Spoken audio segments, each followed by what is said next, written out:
एक मिनट क्या बदतमीजी हुई आपके साथ? मैंने बोला क्यों चिल्ला रहे हो आप, बाहर आ जाओ। डॉक्टर चीखने लगा तो मैंने बोला छोड़ो आ जाओ, तो उनको मेरे लेके यूँ धक्का दिया उसने पकड़ के मुझे बहुत जोर सा। तो मेरी मियाँ का गुस्सा आया, कह रहे हैं आप औरत को क्यों हाथ लगा रहे हो, तो चीखने लगा जा जा बाहर निकल यहाँ से। तो मैंने आपने क्लिनिक खरीदा हुआ, तो फिर और चिल्लाने लगा। कराची से आए हो, कराची ले जाओ, कराची ले जाओ। ज़्यादा ही दिमाग खराब है।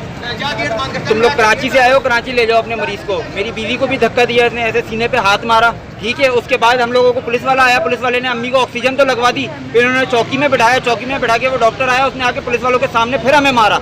और उसके बाद पुलिस वाले उल्टा हमें ही कह रहे हैं कि आप लोग चलो हमारे साथ थाने, चलो हमारे साथ चलो। कहिए कोई यहाँ पे एक्शन नहीं हो रहा, कोई बात नहीं हो रही। हम सब माफी मांग रहे हैं, मैंने उसके आगे दुपट्टा भी, मेरी बीवी ने अपने आगे दुपट्टा भी रख दिया। मेरी वालिदा की हालत सीरियस है, उनकी हालत देख लो, उसने फिर भी नहीं मान रहा वो। क्या हुआ बीबी आपके साथ? यहाँ पे तो बहुत ही ज्यादा ज्यादती करे चले जा रहे हैं। यहाँ पे हमारे मर्दों को भी मार रहे हैं, हम लोग के साथ भी ज्यादती कर रहे हैं, इतनी बदतमीजी कर रहे हैं। अंदर खुद घुस के बैठ गए और हमारे मर्दों को कह रहे हैं कि पुलिस मोबाइल में बैठो, पुलिस मोबाइल में बैठो। हम क्यों पुलिस मोबाइल में बैठे? उन डॉक्टर को भी तो बाहर निकालो।